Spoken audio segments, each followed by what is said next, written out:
Pressure is an essential parameter that occurs in many physical phenomena. For example, it is the pressure that is at the origin of the rise in water when a suction pump is used. Now, fluids, liquid or gaseous, as well as solids, may exert pressure. Now, it can be assimilated to a stress exerted by a force on a unit of surface area. So, how can the phenomenon of pressure be understood and how is it used? Well, in the first instance, we will give a definition for pressure before talking about how it is useful in water distribution networks. Okay, let's try to visualize pressure by taking an example. Now, if we push on the piston containing air, there'll be a moment when it becomes impossible to push the piston any further. So at this moment, the force that we exert on this piston is no longer strong enough to counter the pressure of the compressed air on the other side of the piston. So it is therefore understood that the pressure builds up in intensity in response to the force that we exert on surface area S. Now, pressure is represented by the formula P equals F over S, or the pressure is equal to the intensity of the force divided by the surface area on which this force is exerted. Now, its unit in the international system is Pascal, written PA. Now, the bar is also very often used and corresponds to 10 to the power of 5 pascals. Now, the air present in the atmosphere exerts a force on the Earth's surface. Now, this is atmospheric pressure.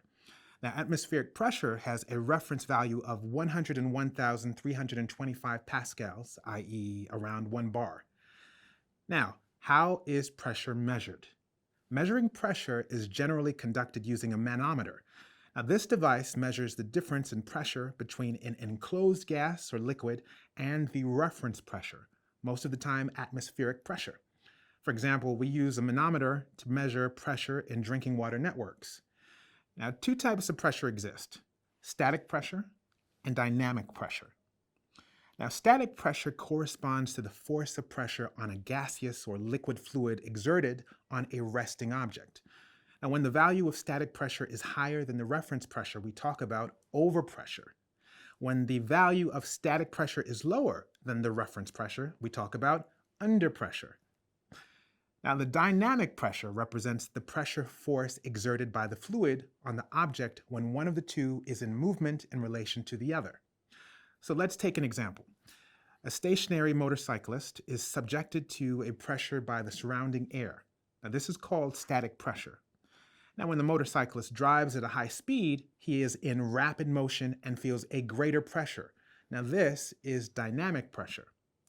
In hydraulics, water which flows through a distribution network is also subjected to a total pressure, which is the result of both components, static pressure and dynamic pressure.